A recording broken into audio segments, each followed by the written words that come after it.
தனது கணவர் பிரபலமான எழுத்தாளர் சுஜாதாவுடன் நெகிழ்வான தருணங்களை பகிர்ந்து கொள்கிறார் அவருடைய மனைவி திருமதி சுஜாதா அவர்கள். 1963 கடலூர் திருப்பாதிரிப்புலியூரில் எங்கள் கல்யாணம் நடந்தது. சத்திரத்தில்தான் கல்யாணம். கல்யாண சத்திரத்திற்கு நேர் எதிரே கோவில் இருந்தது. எங்களுக்கு திருமணம் நடந்தது 1963 ஜனவரி 28. அப்போ அவர் ரங்கராஜன்கிற பேர்ல குமுதத்தில் சில கதைகள் எழுதியிருக்காருன்னு கேள்விப்பட்டிருக்கேன். நான் படித்ததில்லை. கல்யாணத்துக்கு முன்னால் அவரை நான் நேரில் பார்த்ததில்லை. அவர் நல்ல படம் வரைவார், கிட்டார் வாசிப்பார் அப்படின்லாம் கேள்விப்பட்டிருக்கேன். நான் கல்யாணம் ஆகி மாமனார் வீட்டுக்கு வந்த சில நாட்கள்லே அவருக்கு லீவு முடிஞ்சிச்சு. எனவே டெல்லி போகணுன்னு கிளம்பிட்டார். மாமியார் வீட்டில் தான் 2 மாதம் இருந்தேன். பிறகு டெல்லியில் வீடு பார்த்து என்னை அழைத்து கொண்டார். என்னோட மாமனார் தான் என்னை டெல்லியில் கொண்டு வந்து விட்டார். எனக்கு வட இந்தியா அப்போ அவ்வளவு பரிச்சயம் இல்லை. ஹிந்தி தெரியவே தெரியாது. பள்ளிக்கூட வயதில் ஆரம்ப நிலை ஹிந்தி கற்றதோடு சரி. பாஷை புரியவில்லை. ஊர் வேற புதிது. திணறித்தான் போனேன். அழுகை வரவில்லை. ஆனால் ரொம்ப திகப்பா இருந்தது. கவலைப்படாதே, பயப்படாதே அப்படின்லாம் பெரிய லெக்சர் எதுவும் கொடுத்து என்ன அவர் பயமுறுத்தாம இயல்பாக விட்டதே எனக்கு ரொம்ப நிம்மதியாக இருந்தது. 2 நாள்லேயே அவர் ஆஃபீஸ் போயிட்டார். எனக்கு மண்ணெண்ணெய் வாங்க வேண்டி இருந்தது. எது வேணும்னாலும் எதிரே உள்ள பஞ்சாபி கடைக்கு போய் வாங்கிக்கோ என்று சொல்லிவிட்டு போய்விட்டார். அது பெட்டி கடை. அவனிடம் போய் கேட்டால் கொடுப்பான் என்று இவர் சொல்லிவிட்டு கிளம்பிவிட்டார். கிரசின் டென் எடுத்து போய் கடைக்காரரிடம் காண்பித்து அவரிடம் சைகையில் கேட்டேன்.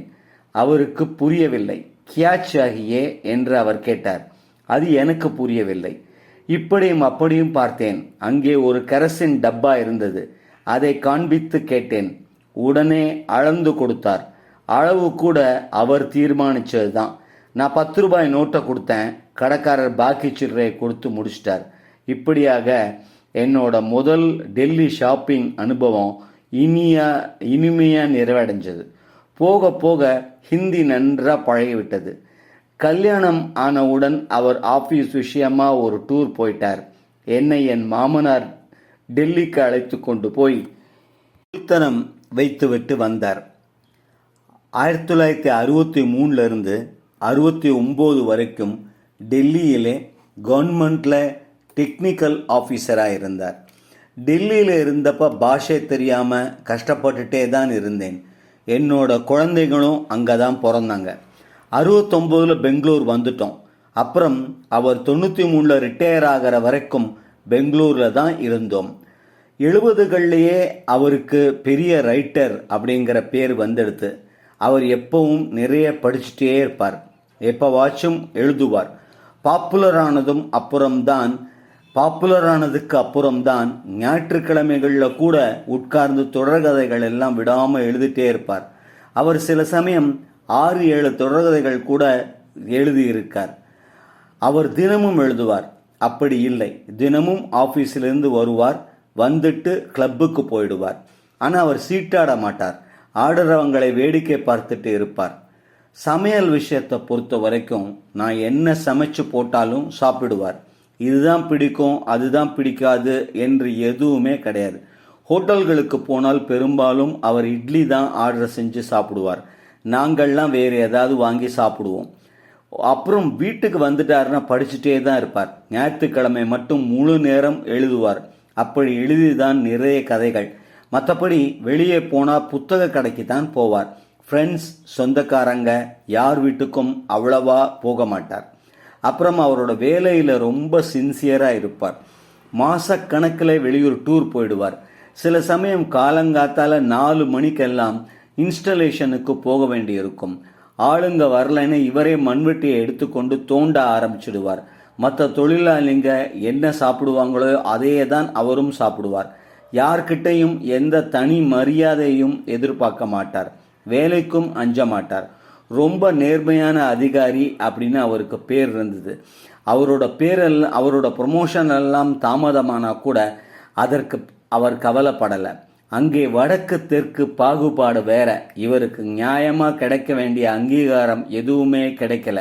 அதனால தான் அந்த வேலையை விட்டுட்டு பெங்களூர் பாரத் எலக்ட்ரானிக்ஸில் வந்து ஜாயின் பண்ணார். பொதுவாக அவர் எப்போதுமே கலகலப்பா பழகக்கூடியவர். நண்பர்கள் கிட்ட எல்லாம் ஜாலியாக பேசிட்டே இருப்பார். கதை எழுத ஆரம்பித்ததும் மூடே மாறிடும். சீரியஸ் ஆயிடுவார். உட்கார்ந்து யோசிச்சுக்கிட்டே இருப்பார். பசி தாகம் தெரியாது.